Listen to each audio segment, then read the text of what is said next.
What's up, everybody? Welcome to the State of Wild, episode 94, a regular YouTube video web series podcast thingy. My name is Meowth, and as usual, I'm joined by my two good friends and co-hosts, Roffle and Corbett. Guys, we can't go this long without talking again. I've forgotten what your voices sound like. Yeah, I almost forgot your name, Hot Meowth. So it's good to be back, and I'm glad that we've returned and are, back to record again. A week off feels weird. We haven't done that for a while, but there wasn't really much to talk about, and I don't know if there's much to talk about this week either. Nothing really that big happened last week or anything, did it? No, nothing major comes to mind. No, I feel good. I feel like a little bit of time off is always nice. Avoid the burnout when there's nothing happening. Like having to force ourselves to kind of come up with things that we want to talk about. Instead, we actually have something that's genuinely pretty interesting. It's something that's kind of cool that's happened, and we can just dig into it. So it'll be good today, I think. So let's hop right into it. We had nerfs and buffs happened this past Thursday. These were aimed for standard, but we had a ton of changes. So we had 3 nerfs and 18 buffs. So I'll run through them all really quickly, and then we'll touch on them one by one.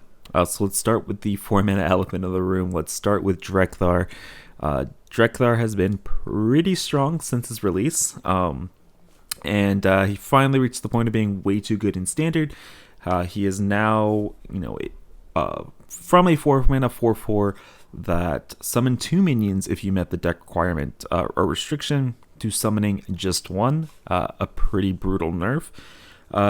We'll move on here to Multistrike, which was a 1-mana gain to attack.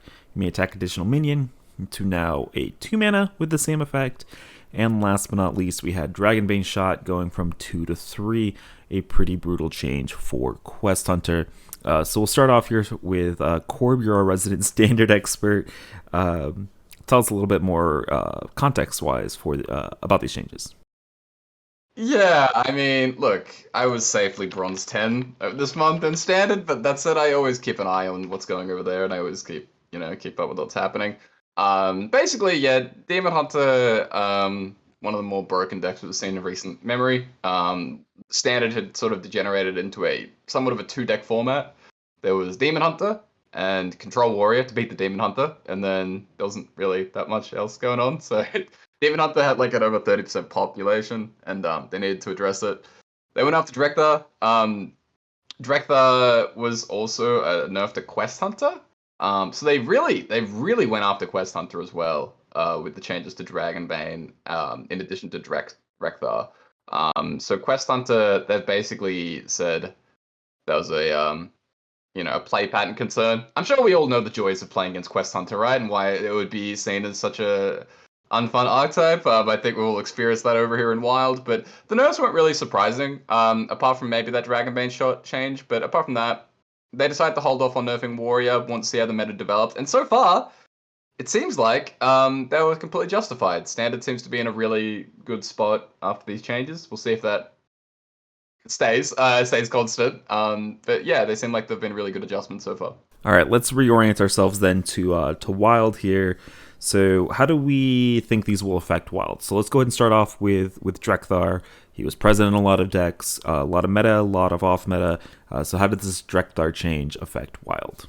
He looks to me exactly like a third copy of Spirit of the Frog in Burn Shaman, but is non-existent in any of the other decks that he was being played in. Like getting 2 minions down as the minion-based Inner Fire Priest at least was like a huge deal, right? You can't win the game without minions. If you just drop minion turn after turn, the opponent has the opportunity to remove those, and then you can't really win the game with that. And now just bringing in 2 minions, one of which isn't really even all that powerful in terms of your game plan, probably isn't going to do it. And that deck may switch to a more spell-heavy version. I've been seeing a lot of people toying around with the Handmaiden as a way to draw cards, and then going back to like the Wave Potion combo to potentially use the opponent's minions, or even the Nobergon Infantry as a potential combo minion.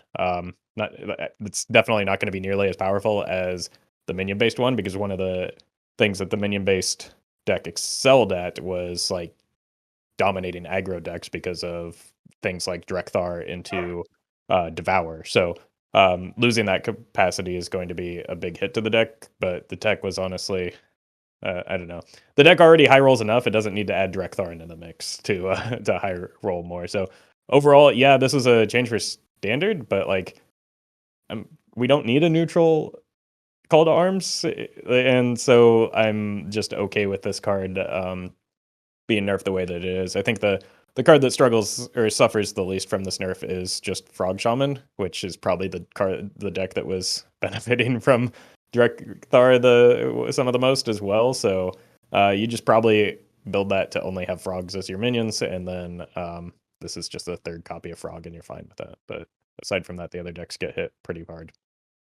Yeah, it's kind of funny. There's still people playing the same 30 cards in a Fire Priest with the even after the Drekhthar change they noticed. And Drekhthar just looks like the worst card in the deck. It's like, it's slow. It's like this isn't the huge power swing that it was before, which is pretty funny. Yeah, like Roffle said, that's pretty much how I view the card as well. It's just a frog. I think Questline Shaman is hit severely though. With this change, I think that's like such a big deal, not being able to double up on the frog and the radiance on the same turn. And so it's a pretty big yikes. That said, I'm really happy with this change. I think that Drekhthar has been a huge problem previously. I think it was always going to be a huge problem. I said initially when it came out, I thought it wouldn't make it out of the event. You know, when they did the Alliance and the Horde, I thought it was going to get nerfed by the time that event ended, and it managed to hang on for another like 4 or 5 months. So they didn't want to do it, but they did it, and bring back Sorcerer's Apprentice? Question mark. I want to take a little bit of a detour here. I kind of alluded to this a couple weeks ago, but I'm not sure how I feel about the Drekhthar change because, like, yeah, he's busted. Could have had some gross play pattern issues when played on curve, but he also enabled a lot of stuff. There were a lot of decks out there, and still are a lot of decks that kind of just weren't things before he was printed, and probably aren't going to be things afterwards. And so, like, while he was super powerful, he did push a lot of decks. So, like, I'm not gonna miss him, but I'm also gonna kind of miss him. How about y'all? A single card shouldn't do that. So yeah, I don't know that his power level is necessarily too high for Wild. I just think that like it's kind of a gross play pattern to have a single legendary card have that high of an impact that on certain decks. Yeah, I agree. He wasn't quite like Barnes or like Allura, but he was still like too much for my liking. I mean, something that we didn't even get to talk about because we missed last week. Aggro Demon Hunter in Wild was actually becoming a thing and actually looked very good, and a large part of that was just Drekhthar being a power outlier. Like I think Drekhthar was always going to be a power outlier in the aggro decks that could afford to play it. So things like Inner Fire Priest, but it also had this underlying problem where it was just always going to be a combo enabler, right? Like this disgusting combo enabler. Whether we're talking about APM Mage, whether we're talking about like Questline Shaman, there was always that going on in the background where it could just cheat out way too much mana and enable things that people really didn't like. And I think as a legendary, like it's too much to have so much power focused on one card like that. And I think this nerf is like just totally a positive thing for the format moving forward. So I'm very happy with it. All right, so let's move on to Multistrike here. Multistrike, one of the most powerful Demon Hunter cards, and so it received the axe here as part of the Demon Hunter changes for Standard. It was a pretty damn good card in a couple of Demon Hunter decks here in Wild. And while they might not have been super meta, they're definitely going to feel the pain of losing Multistrike. I think it went from one of the best cards in like 2 decks to unplayable. Like this card was nuts in both Odd Demon Hunter and Aggro Demon Hunter, which we barely got a taste of in Wild, but it was predominantly just the standard list plus some glides and like mana burn type thing. So this card was way too good at 1 mana. Even +1 attack, I think, with the additional attack that it's giving would probably be a little bit too strong, because a lot of times, like, I was overkilling minions. It was mostly just about the fact that I got to clean a minion off and still go face with a big weapon, or with twin slices and furies and whatnot. So I would not, I don't know. I would not like to see this card back at 1 mana. At this time, I understand why. It was nerfed, and I understand why they just bumped up the mana cost too, because you really should have to pay more for that extra attack, because that's the big part of this. Yeah, I think it's actually like pretty good still at 2. Like, I don't know whether it's going to be pushing itself in any wild decks because, well, odds off the table, and you know they just kind of gutted aggro with Drekhthar. But I think it's like at a decent power level where I can see it seeing play in the future in wild. That effect is something that, you know, the mana cost isn't like this can still scale ridiculously, right? Like this isn't just a card that you have to play out on turn 1, turn 2, and so the fact that it can scale so well kind of makes the mana cost a little less of a hit. And it was already so powerful that I think it had a little bit of room. So I don't know whether it went to. I think at 1 mana plus 1 attack, I think that would have been still way too good, and it still would have been one of the best cards in standard. So I understand the move to 2 mana here. And last but not least here, our last nerf was to Dragonbane Shot, and I believe, like Corb said, to nerf Quest Hunter play rate, I believe, in Standard. And it is now, you know, it went from being a pretty damn good card in Quest Hunter to just being a really bad card in general. Like, it's going to 3 mana to deal the same amount of damage. I've tried it in, like, Odd Quest Hunter, kind of just sucks still. Like, and the fact that it's like honorable kill, and the whole appeal is to get multiple copies of the card, the mana change is kind of just double dips and really, really hurts that you're paying 6 mana to deal 4. Yeah, this is this is not. A lot of people had a similar idea to you of, oh, it's odd, so odd Questline Hunter is back, right? Then, like, no, this is not Quick Shot. This is not a like at 3 mana. This is not a card that can carry that that deck or that archetype, which is what's needed right now, right? Because there's so many gaps that you need something like a Dragonbane Shot, but at a reasonable cost that does a reasonable amount of damage, or basically at 1 mana is really what you need. You need Rapid Fire back for that deck to be successful. That the deck is centered around playing inexpensive spells that do efficient amounts of damage so that you can weave in hero powers. If you're paying 3 mana for the for 2 damage, it doesn't matter if it comes back to your hand, because that's so inefficient in terms of like your follow-ups to that, right? Not only does it slow down your questline progress for getting Tavish in hand, but then after the questline, it gets kind of caught in hand. It takes a lot to get it out. It makes you Furious Howlsworth. So it just kind of makes the deck worse, which honestly, I don't know, people were still complaining about the deck, even though it had fallen off pretty dramatically since the expansion. So I don't know, a lot of people are, I'm sure, going to be pretty happy about this, but I don't know. I think the deck does serve some role in the format. I think it's still it's still a viable deck. It still has Furious Howl. It's going to be fine. So I think toning it down is probably just okay. Yeah, it was a little surprising that they went after it. Like I was saying earlier when talking about Drekhthar, they clearly just wanted this kind of turn from a tier 3 strategy to just completely almost unplayable. like it really got gutted. And in Wild, I don't think you play this card in anything. I wouldn't play it in Odd, I wouldn't play it in normal Questline Hunter. I think I just kind of forget about it and move on. This is just way too slow, way too bad. Because it's kind of funny, right? Where it's it's a 1 mana nerf, but it's actually like a 3 mana nerf or a 4 mana nerf because you keep on getting these copies. So it's so brutal.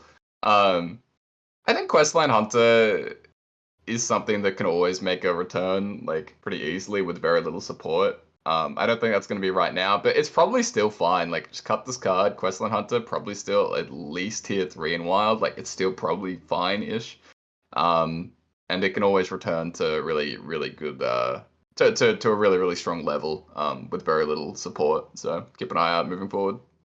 Yeah, I mean, it's going to remain a relevant deck simply because of its, matchup spread. It's not losing a whole lot in its favorables by not drawing a Dragonbane Shot, which is how it ends up working out, right? If you're not running the card, it's just like you don't draw it. It doesn't. There are certain matchups where it can't get the honorable kill value off of it anyway, so it's same thing. It'll be fine. All right, so let's move into some of the buffs here. We got 18 cards buffed to accompany our 3 nerfs, and so Demon Hunter had 2 cards removed, but they got a card buffed here with Zilhog, the colossal minion for Demon Hunter, one of the best arts in the set. The stocks that it summons, so it summons 4 of these stocks that at the random end of your turn deal 1 damage. They now deal 2 damage to random enemies and scale from there. So pretty big buffs. I mean, the question becomes, does this now have a home in Wild outside of just Reno Demon Hunter? Like, is it enough damage? Is it good enough now at 7 mana, deal 8 basically at its floor? I mean, it's a high quality card, but I think that like Reno Demon Hunter is where it wants to fit in, as well as like anything even remotely at that pace. Like, but I'm not sold on running a 7 mana card in Odd Demon Hunter necessarily, which is, you know, it still has an odd cost, so that's where the other place they would go.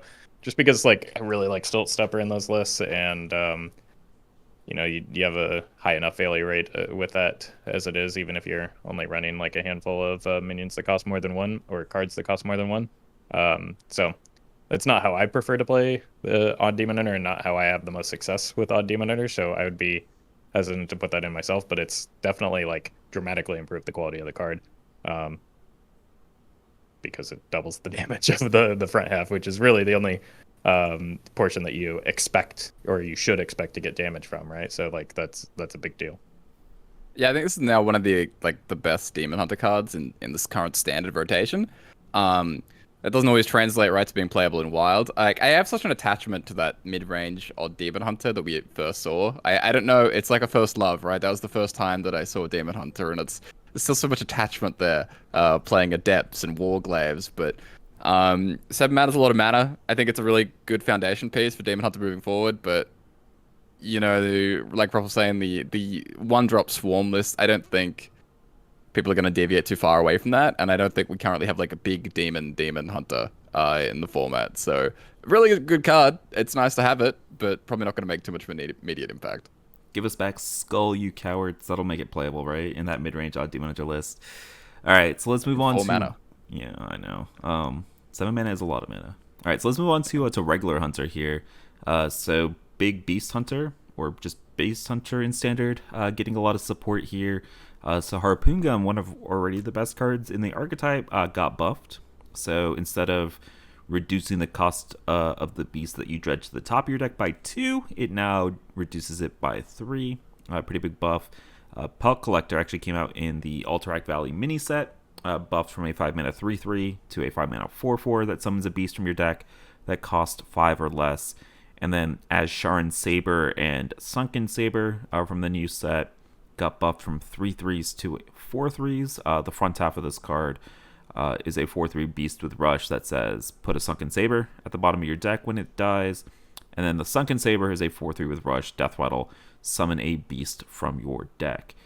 So some pretty big buffs, specifically looking at that Harpoon Gun. So how are we feeling about mid-range Hunter / big Beast Hunter out here in Wild now? I just played this a few hours ago, so it's kind of fresh in my mind, or at least a version of a mid-rangey Hunter.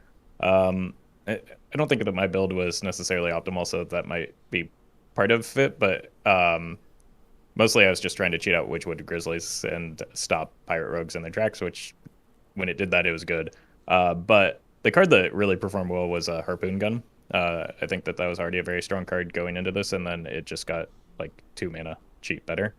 And that was without me running a high density of beasts, but getting like a 1 mana Asheron Saber into a 1 mana Sunken Saber was pretty nutty, just because it opens up so much else on your turn. And then the extra damage from the Asheron Saber was a pretty big deal, just because it's happening twice, right? Like the front half and the back half.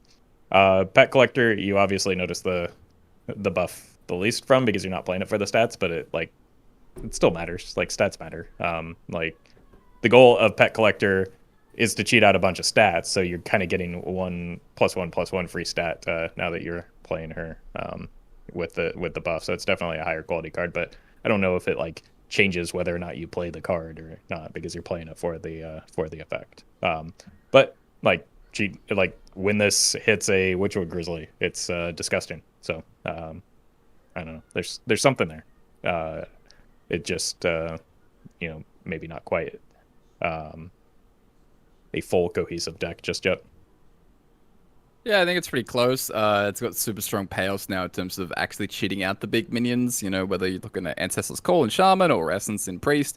Now we have Harpoon Gun and like Pet Collector, and even like Guardian Animals isn't quite as good as those cards, but it's also not a terrible payoff either.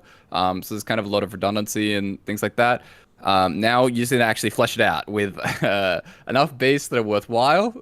We have a few with Grizzly, like Roffle was talking about, and also things like Swamp King Dread and I guess like even things like King Crush and Charged Devil Sword that can actually like put on counter pressure, but you really, really need those cards to be almost perfect in Wild, I think, to make it viable to play a big deck like this, just because of how slow the archetype is. And at the same time, it's kind of hard to not die when you're running a deck full of like 12, 7+ cost minions and things like that. So I think the mana cheating's there. This needs to flesh out, but I think this would be a deck that would actually probably be pretty like successful and viable at sort of like the more casual ranks, like even like sub diamond. I think a lot of people are gonna have fun with that if you are sort of at a place where you're not getting punched in the face by Pirate Rogue and or getting burnt down by turn 5 OTKs in the land of the Reno decks and things like that. I'm sure a lot of people are really gonna enjoy the big beast hunter buffs. So yeah, I know that this is a deck that a lot of people enjoy. Both Reno and regular, and so I'm excited to see that it's like actually potentially now playable. And I don't know, I think one of the big boons that a big hunter list has compared to stuff like big priest and big shaman is the fact that it doesn't have to run just the big minions, right? So you can run stuff like mad scientists, you can run stuff like the oozes or whatever you want in the early game to try to help you survive until you get to the actual mana cheating and putting out these big beasts. But like you said, you got Grizzlies, you got maybe the Colossal Minion, but the Colossal Minion is not like good. It's not super great when you're cheating it out because you don't get the Battle Cry. But like Swamp King Dread, just give us cheaper King Crush or stuff like that, and we'll be good to go. All right, so let's move on to Priest here. So Priest got kind of an amalgam of cards, just some random stuff to just push the class, because the class kind of sucks in Standard. It was the worst one, I believe, prior to the patch. So we got the Priest Colossal Minion going from an 8 mana 8/10 to a 7 mana 8/10. Whirlpool going from 9 mana to 8. Destroy all minions and all copies of them wherever they are. Shadowcloth Needle going from a 2 mana weapon to a 1 mana weapon. And Serpent Wig. So Serpent Wig is a card that you guys might not have seen if you guys are only WoW players. But Serpent Wig is a give a minion +1/+1. If you played a Naga while holding this, add a Serpent Wig to your hand. It has now been buffed to give a minion +1/+2, with the rest of the text staying the same. So, looking at these 4 cards, do any of these really impact wild decks? I mean, you mentioned Priest being pretty abysmal in Standard. The same is kind of true in Wild. I think that for some reason people tend to gravitate towards bad Priest decks, like as a collective population. So like the HS replay isn't too kind to the Priest class right now, just because people can't get away from Big Priest, and Big Priest is not a good deck in the format. So I don't think these cards change that all that much. Like Whirlpool is maybe almost playable now, but like Psychic Scream still exists in our format, and like you're never going to Whirlpool something that's like a win condition, right? You can't Whirlpool a Shudderwock because it's got a Loatheb in it. You can't really like make an argument for running that over a Psychic Scream. Shadowcloth Needle is, I don't know, still not a card that I'm sold on. A lot of people are talking about its strength into Pirate Rogue, but like I feel like the trade-off for not only running this card is maybe running more spells in addition to the Shadowcloth Needle in order to reliably get it online, which means that you're running fewer minions, which means that you're getting further behind, and then more reliant on Shadowcloth Needle. So it's kind of like the cyclical problem where yes, it helps you recover from behind or like maintain a lead, but you need to get that lead, or you need to be able to regain that lead with minions at some point. And I don't know that 22 minions is the way to build that deck. If you're running like 2 copies of Needle plus 6 spells, like that's a pretty heavy investment for the deck, and like it loses something in that, in making that trade-off or in that investment. And then Serpent Wig, like, I don't know, a fringe playable standard deck is going to have a hard time finding its way into Wild, right? Like, Naga Priest is maybe playable. People are still kind of sorting that out. And if that's the case, if it's not like very clearly very strong, then I don't think it's going to immediately find its way into Wild. That's something maybe down the line if they print more powerful Nagas or more Nagas with some mana cheat that could find a home, just because like Radiant Elemental exists, right? I'm rooting for the Naga Wig. I really want it to be good. Like, that card's so good, but yeah, like you said, it's not wild payoffs. I'm a believer in Needle. I think Needle can be a big deal. For Shadow Priest, I don't think it'll send it right to the top of the tier list or anything, but I think it's pretty strong. Like, if you're playing Rogue and your opponent just plays this on 1, what do? Like, you just can't develop into that, really. Like, unless you have Ship's Cannon, you're kind of just stuck. And I think it's a big deal. And it's just 3 damage at the top. I always like that Visions is like 2 procs for it, essentially, because the Ray's dead. So, yeah, I like this card, but probably won't make a huge difference. Yep. Hey, gets your deckhands charged. That makes all the difference in the world. So let's move on to Rogue and some buffs. And I think Roffle's going to enjoy these a bunch because there's a lot of Burgle Rogue support getting pushed here. So let's start with Tooth of Nefarian. So this is a 2-mana spell that deals 3 damage. Honorable Kill, discover a spell from another class. So it's not kind of just like in line with all the other 2-mana deal 3s that exist for every class in the format. SI Smuggler, we're taking a detour from the Thief package and kind of changing it to how it was originally bugged to be. And then they changed it, and now they've just buffed it back to that. But this is a 3-mana 1/3 Battlecry, summon a random 1-cost minion, upgraded for each other SI card that you've played this game. And so support for the questline in Rogue. Wildpaw Gnoll got absolutely gutted back when Maestro Rogue was everywhere in Standard, and they have just kind of completely reverted that. It is now back to being a 5-mana 4/5 with Rush that costs 1 less for each card you've added to your hand from another class. So this works really, really well with Maestra because a couple of tradable minions, and this costs 0 mana on turn 2 or turn 3. If you've got some other cards like Secret Passage, it costs 0 mana on turn 1. The big one for Roffle here, Test Greymane being buffed from 8 mana to 7. And last but not least, Henchclan Burglar going from a 4-mana 4/3 pirate, Battlecry, discover a spell from another class, to a 4-mana 4/4. So we can talk about all of these support pieces, but the big one that we've already seen make an impact in Wild is that Wildpaw Gnoll. But first, Roffle, how are we feeling about just pure Burgle Rogue? Are you happy? Yeah, that was one of the first things that I did when I got the opportunity.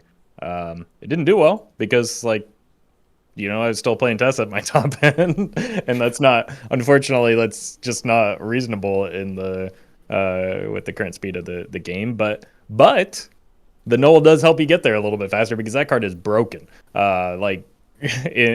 So for those of you that weren't playing at the time, the reason that Gnoll was so nutty is that you could Maestra into a different class, and even if you play a rogue card like Secret Passage, for instance, you wouldn't change it until after that resolves. So you could play a Secret Passage, draw 4 rogue cards, and then if you had a Wildpaw Gnoll in your opening hand, or if you Secret Passage into one, it's likely going to cost 0 mana because the rogue cards reduce its cost. So you could very easily do that. Well, Secret Passage is no longer in Standard, so that's less of a concern. But we get Secret Passage. The other problem is that the new problem though is that Sir Finley Sea Guide is a Standard card, and that does the same thing, but without revealing that you're actually a rogue, so you could continue drawing more cards behind that and really hit them with a big Wildpaw Gnoll. And in Wild we have both, and it's fun. I think some of the early indications in Standard were that it's too strong, but I think that was maybe an overreaction. I think we'll see how things go. But there's definitely some potential for it in Wild. I've been seeing people do Maestra Pirate Rogue just to get the Gnolls down, Maestra Mine Rogue just to get the Gnolls down, and yeah, that like you're making strong decks stronger in that instance, and I don't know, I'm still for it. I like Gnolls. I'm very surprised that they actually went for the full Gnoll. But it doesn't seem to be too much of an issue right now in Standard, where Gnoll itself is still like a bit of a mulligan outlier, you know, a bit of a drawn win rate outlier, but not like that bad. And Thief Rogue isn't, you know, super oppressive either. Like it seems like it's in a reasonable spot. And people love playing that deck. Like people have net decked that deck so much already. It's actually crazy. I've never seen anything like it on something like HS Replay. I remember last time we had Thief Rogue, the same 30 card deck got up to like over 1 million games on, which is like mental. Like you never see a number like that. There's already one up to like 166,000 on HS Replay for Diamond through Legend, which is just like an insane figure for 30 card decks in Hearthstone. Kibler must have gotten back from. I think it was Jay Bench. Alexander. He's day one Okay. list, but I mean I don't know who net decked him, right? Like maybe other people jumped on board. Yeah, but no, it's just it's a fun deck. It's you know, it's one of those archetypes that started out as an absolute meme, right? Burgle the card is a joke, and like that was the first introduction of it, and then we started slowly getting higher quality iterations on that, and now it's to the point where it's you know, it can hold its own at least, right? And Tess at 7 mana looks a lot better than Tess at 8 mana. She comes down to turn earlier, and my favorite thing is that you have the potential to brand her now. Not that I was able to pull that off because that would be obscenely greedy and it's incredibly ambitious, but there is a chance. So you have to run just in case, right? Absolutely. Yeah. Yeah. And I think that like in that deck in particular, I think that like Tooth of Nefarian is just like a solid card now. I don't think it's super busted. You know, it's like a quick shot.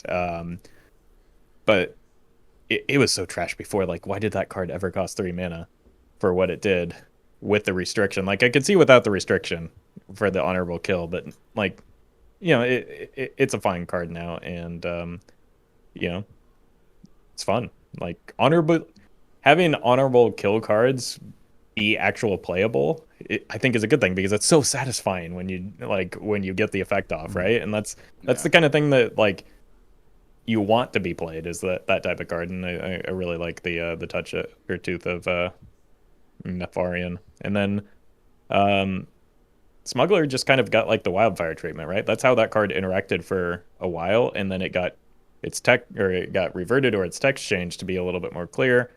And you know, that was a big difference when it got nerfed. Like it went to carrying an archetype to, you know, being basically unplayable. So I don't know, I might test out some questline Rogue as well. Yeah, it's kind of funny where you kind of look at this whole package and technically like the Burgle cards, right, with the exception of Smuggler, but really it's kind of like Burgle card, Smuggler, and Gnoll. Like those are the 3 categories, because Gnoll is sort of its own thing, and Gnoll is, I think, pushing Mineberg just by itself into actual relevance. And some of you guys are going to be confused listening to this, like, what the hell is Mineberg? Meow, do we want to get into it now, or do you just like we'll just dive right in? We can do it in the meta because we still got some Murlocs to talk about. But we'll get into it in like 2 minutes because the Murloc buffs are irrelevant. So Okay, all right, we'll get to it in a sec. yeah, but we will say this Gnoll package that Corb's talking about. So it's like 2 Wildpaw Gnolls, Maestra, like 2 of the tradable weapons, and 2 of the like tradable 1-drops, like the SI Extortion, I believe is the name. Like that package of cards probably is going to get shoved into a lot more rogue decks than it currently is right now, and it'll probably be really freaking good because your mana 4/5s on turn 2 turns out can kind of carry some classes. Like I wouldn't be surprised if we started seeing Pillager Rogues shove Maestra. No, but yeah, sorry, you got me started. We'll dive into that in like 2 seconds. One last thing that I do want to mention is I could see just a strong case for running Gnoll in Pirate Rogue as well, because there's the 1 mana pirate that adds 2 pirates to your hand that reduces Gnoll by 2. So plus your draw. So immediately it's like a 2-mana 4/5, right? Exactly. So like that, like I was running that card just so that I could get Hook Tusk online, but like then I realized, oh, that's doing a lot for my Gnolls. Like because you don't get revealed as a rogue until the card resolves. The card doesn't resolve until it adds the 2 rogue cards in your hand, which reduces the Gnoll. So yeah, it's a 2-mana 4/5, and you're not likely to get it much cheaper than that, but that's still very good. Yeah, especially if you go like neutral pirate on 1 as well and not reveal yourself as Maestra, could be kind of sweet. Guys, you're going to be seeing a lot of Gnoll in your future. Very surprising that they reverted this, but actually one of the few, I think, buffs that's going to actually have a huge impact in Wild. Before we dive into all that, though, let's talk about some of these Warlock buffs. So we got some Curse Warlock buffs. So Sierra Kess Cultless going from a 3-mana 2/3 to a 3-mana 3/4. Battlecry, give your opponent Abyssal Curse. Dragged Below, deal 4 damage to a minion, give your opponent Abyssal Curse. This is just better Shadow Bolt. Power creep, god damn it. And then 2 Murloc buffs here. Asharan Scavenger was a 3-mana 3/4, is now a 2-mana 2/3 Murloc. With the Battlecry, put a Sunken Scavenger at the bottom of your deck, and the Sunken Scavenger is also a 2-mana 2/3. That reads, give your Murlocs +1/+1 wherever they are, so battlefield, hand, and deck. And then one last Murloc buff, Blood Scent Vilefin, was a 4-mana 4/4, is now a 3-mana 3/4. Battlecry Dredge. If it's a Murloc, change its cost to health instead of mana. I don't think we can say that like Cursed Warlock is going to be a real thing. Do you want to talk about Murlocs? Because Murlocs were a thing until we just realized, hey, just take the good part of Murloc Warlock, which was the Sea Devil Gigafin high roll, and just shove it into every other deck. I guess, do we think that Murloc Warlock can be a thing? Because these buffs are much better now that they are mana cheaper with better stats. Like, they're much better cards than they used to be, but they are still just like River Crux and Spider Tanks.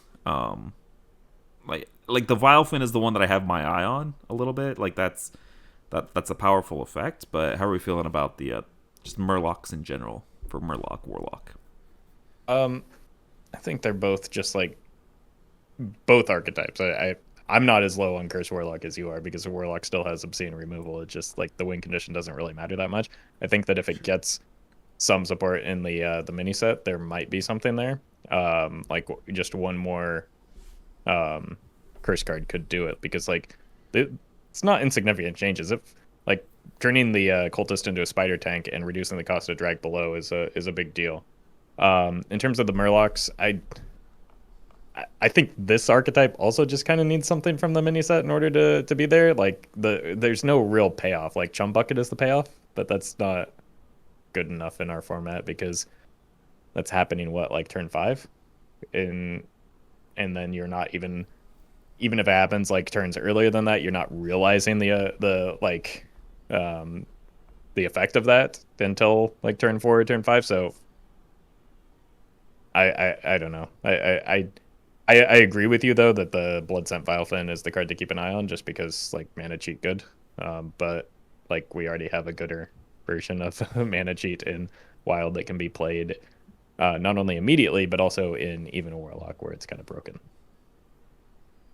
I had to double check what the curse cards did because I actually just completely forgot. How dare you? I'm sorry. I mean, I agree with you though that like Warlock removal good. Win condition not that important. So like just put it in a Mechathon shell and it's like okay, sure. Like I'm sure it'll be better. Like, and yeah, that's what I did. And then you can brand the cultist and that does nutty damage. So it's like. I legitimately think the deck's close. Like I was winning games with Halfiend Warlock just because Warlock removal is that disgusting, right? Like, but so, I mean, there's something there just because of Warlock removal. But like, I'm less honestly sold on Murloc Warlock just because like, I don't know, I don't see the payoff. I think Murlocs are fine. They're just not interesting. Like I think it'll be like some tier 3 maybe like deck that performs particularly well. Or slightly better, performs slightly better at lower ranks, drops off a little bit at higher ranks. Murlocs on curve, like I don't know, it's just not it's not interesting to me. Whatever they could have done to this, like these cards are good now, sure, great.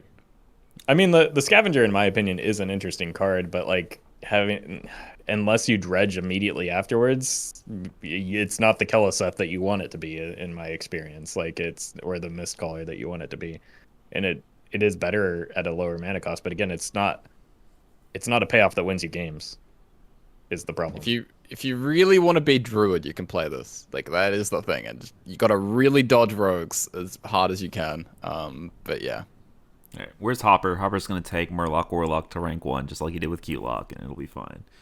All right, so that's going to wrap it up for nerfs and buffs here. And so let's just kind of transition now into talking about just the meta. What does it look like post-patch?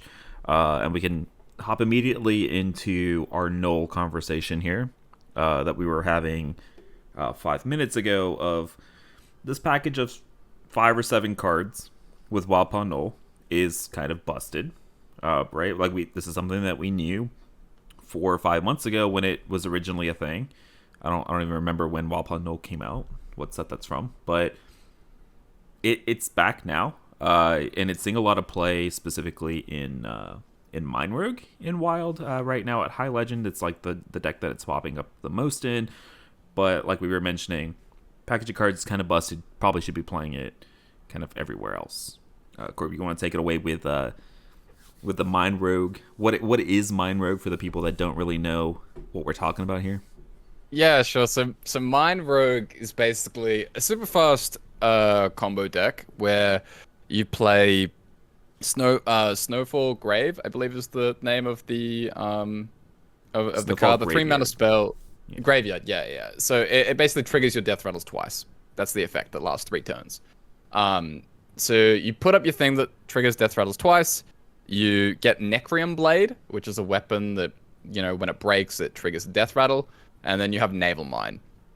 And the TLDR is that if you have Naval Mine on the board, and then you swing with the weapon and it breaks, the Naval Mine does 8, and then the Nefarian Blade does another 16. So that's 24. And then with the 2 swings of the weapon, that's 30. Plus, you can also sometimes get chip damage through with things like the Gnolls in the early game, because 0 mana Rush Yetis on turn 2 equal good. And basically, the deck is super fast. It can combo off. I've seen people have lethal as early as turn 3, which was quite startling. But usually it's more like, I guess, between turns 5, 6, and things like that. But yeah, just the way I would describe it, for me personally, it's like Pillager Rogue. It's like twice as good as Pillager Rogue for half the brain power. That would be my description. It's like Pillager Rogue if it didn't just suck. So that's where I'm at with Mind Rogue. Yeah, I mean, you guys have got to get with the times. I released a video on this 2 weeks ago. What is wrong with you? Look, I saw Swag playing it. Swag, was playing one from like day 1 of the set. I know. Where do you think I got it from? Shamelessly stole it from him, but I think he got it from someone else as well. Like it's been popping up, and I know there's been a lot of rumbling about it, but like it seemed kind of bad when I played it, and like I don't know if maybe the Gnolls make that big of a difference, but it really, like, it did really feel like Pillager 2.0, and I mean that like not in a good way. Like I was constantly searching for one of the pieces. It's either I didn't have the Snowfall or I didn't have the Mine, and even with the Sketchy I couldn't draw the right like pieces. So I don't think that like a turn 3, 4, or 5 combo is the norm. The scary part though is it does still run evasion and double Cloak of Shadow, so like it has some tools to contest aggro. But I think that why we're hearing so much about this is because it's people playing at High Legend where aggro doesn't exist, but aggro just absolutely bodies this deck.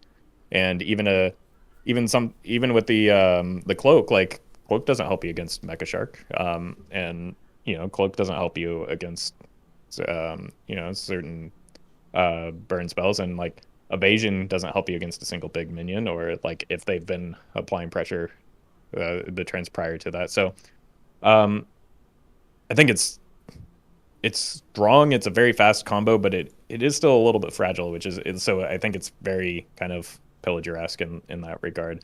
It's fragile not only to like aggro, but also fragile in that like there are kind of a lot of pieces that you need to draw in the right order in order to hit your combo that quickly. So it's going to be it's a highlight reel deck. Okay, I guess. Like, yeah, it looks sweet when you kill somebody on turn 3 or 4, but like, it looks silly when you fall flat on your face and just take the beat down.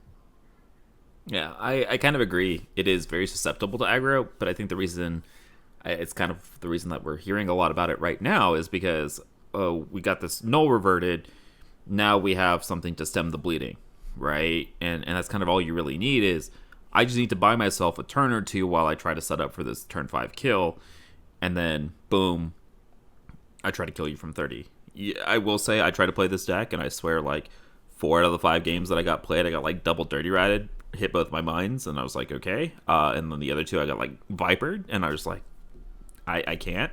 And so like I do think that if the deck becomes super popular, it is easier than I would say Pillager Rogue to hate out. I don't want to say it's easy to hate out because it does still require you to draw your tech cards, but yeah, I don't know. I think the speed of the deck is the part that's a little bit something to be wary of, right? Like it's consistently killing you on turn 5, right? Like if you get to turn 5 and you're not dead yet, you should expect and not be surprised to die. I don't know. I guess I'll talk over to Corb here. Like you've played a lot more of it than I have. Do we think that it's going to stick around, or is it just kind of like a fad of the month?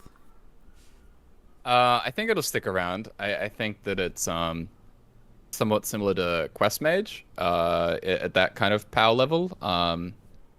Where, you know, I think the people at High Legend will favor it, like Roffle was talking about, just because there is like the mech decks. The mech decks don't exist. Like if you're playing a top 100, top 200, and I know it's a very different experience for people outside those ranks where mech decks are still quite popular and things like that. Pirate Rogue is the big thing that people do play, but outside the Pirate Rogue matchup, like if you just ignore that Pirate Rogue matchup, this deck does have a really, really good matchup spread. I think the Gnolls are a huge deal, and so the deck will probably perform better. Like I said, there are actually a lot of decks in the format right now where if you just ignore the Pirate Rogue, like they become very, very good. And I think that's obviously why I think Pirate Rogue is the best deck in the format. But whether we're talking about, you know, Alignment Druid or Quest Mage, or this is another one, Mineberg, there are a lot of these like super fast glass cannon combo decks right now in Wild, and this is another viable one. I think the Gnoll buff makes a huge difference. Like it's actually crazy. Like Gnoll is so powerful, and just being able to stall out that little bit longer and force the opponent to make these trades is a huge deal. So I think the deck is quite good. I think it's here to stay. But I think it'll be a deck that, again, is probably a better performer at higher ranks just because of the different matchup spreads that you get up there. Yeah, no, I agree wholeheartedly. I think if Pillager stuck around, this deck is certainly going to stick around. Like Meow said, this is more likely to get a turn 5 combo than Pillager Rogue for sure, which probably just makes it a better deck. You know, I haven't played it with the Gnolls, but like to your point, yeah, it helps with the aggro because you just feel like the version that I was running just was helpless against it. It had like backstabs and extortions and like good luck, like you know, removing an entire aggro, you know, rogue board with that. Like that doesn't even deal with their turn 1 play if they have a Brigand. But on top of that, I think what Meow said earlier is that the chip damage actually matters, right? Because there are a lot of situations where I was just like, I had the 24 and then the 27 plus the weapon swing, but I needed just that extra little bit of damage, and I think that a 0 mana Wild Paw Gnoll could absolutely do that if it's coming down on turn 2. That's hard to remove. Like that's going to the opponent's face, and that's after protecting your own face for a turn. So yeah, I could very well see that making a big difference. But again, I think in ranks where people are playing more aggressive, I don't know that this deck is going to have the same impact that it does at High Legend. Yep. I've already started to see some quest hate. Like that's when you know things are getting weird. Like because with Quest Mage running Ice Block, sorry, not Quest hate, Secret hate. Yeah, with the evasion in the Mineberg and then Quest Mage running Ice Block, there are some Kieran Tor or what's it called? What's the little 4/3 that steals the secret? I've seen that too many times, and I refuse to read its text. I just get out of the game when I see that. Yeah, Kazan Mystic. Good old Kazan I had someone Mystic. hit me with I had someone hit me with the Chief Inspector earlier today, and I lost my mind because that card doesn't make sense. Not the Chief Inspector. Oh my god. Regardless, I do think that the Gnoll package, like we were mentioning a little bit earlier, I think is something that is currently, people are playing a ton of it in Mine Rogue. People are going full on Burgle Rogue, but I think it's just a package of cards that probably wants to be explored in a whole other variety of rogue decks. I sincerely believe you should be playing it in Pirate Rogue with just like, why not? What are you missing? You play neutral pilot on one, like you said, the Bloodsail Raider. That's not the card name. Whatever, the Flybooter. The Flybooter on 2, and you've got yourself a 1-mana Gnoll. Like, a 1-mana 4/5 is pretty nutty in an aggro deck, isn't it? Like, I don't know. This card can carry things. I guess it doesn't get you to your weapon faster, and it doesn't, I don't know. I mean, the issue is just like Pyro Rogue's already such a tight list. Like it's a very clean list. Yeah. What are we cutting? Yeah, I guess that's true. I could you could say that, and next week we could be talking about how like it is the best Pirate Rogue list. Like I could totally see that being a thing. I also think like we were talking about like Pillager Rogue. Like I don't know if you should be playing Pillager Rogue over Mine Rogue, but like if you're playing Pillager Rogue, I'm pretty sure you want to be playing Wapol Gnoll in that deck. I think a Burgle package and something like just Reno Rogue, like take advantage of the 0-mana 4/5s with Rush, guys. Like those are good cards. You should be playing them. And yeah, like out of all of the buffs that we talked about today, like it is the one that is going to shift how we build decks or what you should be playing around in the format. It also makes mulliganing a pain in the butt. So just ignore what you're playing against when you're trying to mulligan, like you should be anyways. But yeah, what other decks do you guys want to talk about tonight? I think for the most part, we're seeing a lot of the same things that we've been discussing the past few weeks, other than probably I haven't seen the impact yet just because of the ranks that I'm playing at, but I think soon we'll start to see a shift away from Questline Hunter just because people are going to recognize how bad Dragonbane Shot is. So that's, that wasn't doing great to begin with, but that's going to probably drop off a little bit more. And then I think I wouldn't be surprised if, even in spite of the deck maybe not having as much success at lower ranks, we start to see some Mine Rogue trickle down to the lower ranks, even in the Diamond rank band. It's still going to find some wins just because it is a stupid fast combo. But like people are going to, information does trickle down eventually, and so people are going to start catching on and seeing that, and then maybe getting frustrated into Pirate Rogue too many times because that deck is incredibly common at that rank band. So we'll see. I don't know what else may change as a result of the metagame. Probably an uptick in Aggro Priest. It might not be like a very significant uptick, but if you're seeing a lot of stuff like Mine Rogue, if you're seeing a lot of stuff like Quest Mage, I could totally see something like Shadow Priest being a lot better, especially now that it has 1-mana Needle. I know it was seeing success previously with just like the 6 spells, and so I don't know. This is like 6 months later, all right, and you're really only hitting Pirate Rogues really with the damage. But I think Shadow Priest is another one of those decks that like even when it was one of the better decks in the format was extremely underplayed, and so I'd be interested to see if like a buff plus a couple of like really favorable matchups, revitalize some interest in this deck. Oddly enough, I have seen a bit of an uptick in Shadow Priest at the ranks that I play at, but I haven't seen a single Shadow Cloth Needle played against me. Like, despite I think I queued into 4 or 5 today in the first hour, and like I didn't see a single needle. So I don't know. Maybe people are just of the same opinion as me, that or are reluctant to change their cards even with or their decks even with a buff. I see a few of them are just like direct ports from last expansion's standard deck into Wild as well. So I think people are just playing their old favorite decks in Wild, which is what the format is about, right? Oh goodness. I think we can also talk about just we'll probably see a significant downtick in Questline Shaman. as people probably go back to just regular. I don't know. Do you think with the Drekhthar change, since you have to cut Radiance, and yes, you should cut Radiance from your deck if you only are summoning one minion with your Drekhthar, do we stay with just the questline Shaman that we've been talking about, or do you think that we go back to just regular old Burn Frog Shaman? I would feel worse about going to regular old Burn Shaman just because some of what that deck relied on was the overdraft damage, which required you to hit a Diligent Note Taker often into Lightning Bloom in order to get like a bunch of burst from that overdraft, as well as a bunch of extra mana to cheat out. Like the Radiance helped with shore up some of the mana cheat, but I would be inclined to go the defensive route with the quest line into the bioluminescence turn. And that's coming from somebody who was really skeptical and hesitant to ever include the quest line in that deck in the past. I think that the way that the build is going now, you just need to survive long enough, and those builds tend to do that a little bit better because they don't have to run things like Lava Burst or the same number of burn spells.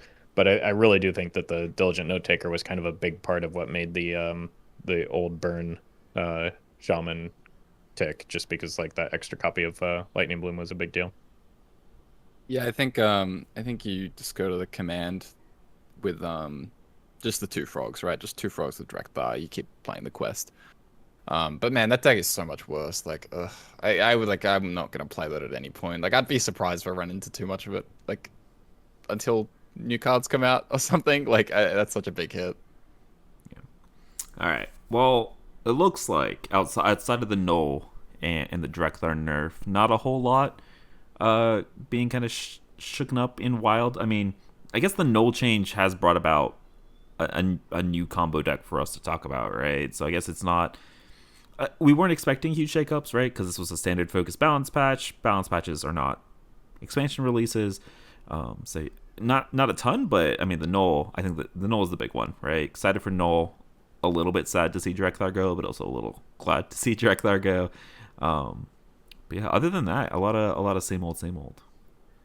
And I don't personally consider that a bad thing. If like, I know that's not like necessarily a popular opinion, but I've been enjoying Wild. I've been enjoying Wild since like the release of the expansion, once we got rid of Switcheroo and Kael'thas.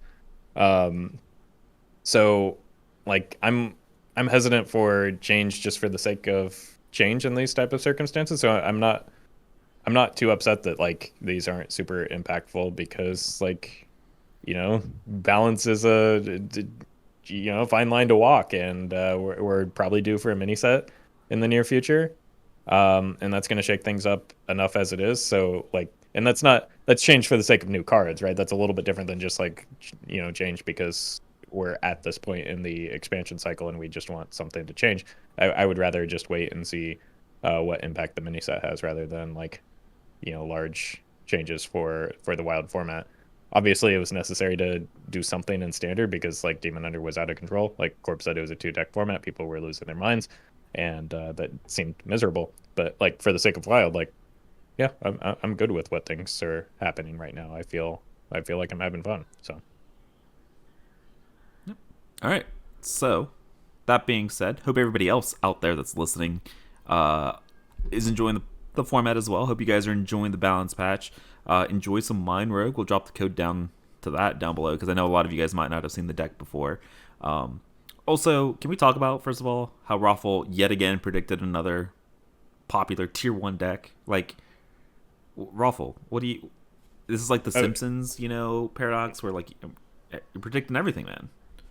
Yeah, and like the Simpsons, I have a few bad episodes that like age well with time. In reality, though, like again, this deck in particular, I got from Swag, who I think picked it up from somebody else. So like the idea had been floating around. I think even the day that I had it queued up to play as the next deck, I lost to it on my opponent's side. So it's like the deck was finding its way around the ladder even before this. It's not a brand new thing, but if what you say is true, it sounds like the Gnolls are certainly ramping it up a little bit in terms of the viability. So, we'll see. We'll see. Hopefully hopefully we're right about it just folding to aggro and it doesn't catch on too much, because that is a pretty scary combo. Yeah. Right? I was just saying tier 1 just to boost your ego here a little bit, but I really hope it's not like one of the best decks of the format, because it kind of sucks to lose to. But regardless, I hope everybody listening is enjoying the format. Hope you guys enjoyed the episode, and of course, as usual, we appreciate you guys listening all the way to the end of the episode. Roffle and Corb, thanks for joining me. 94 episodes. We're coming up on the 100th. We're gonna do something special, I guess. We gotta figure out what that is, but we're gonna do something. But appreciate you guys joining me week after week. Let the people know where they can find you and your content. Yeah, you can find me on Twitch and YouTube at Roffle, and Twitter and Instagram at RoffleHS. And you can find me at Corbett on Twitch and at Corbettgames at YouTube and Twitter. Yep. You guys can find me at Get Me Out on all those platforms as well.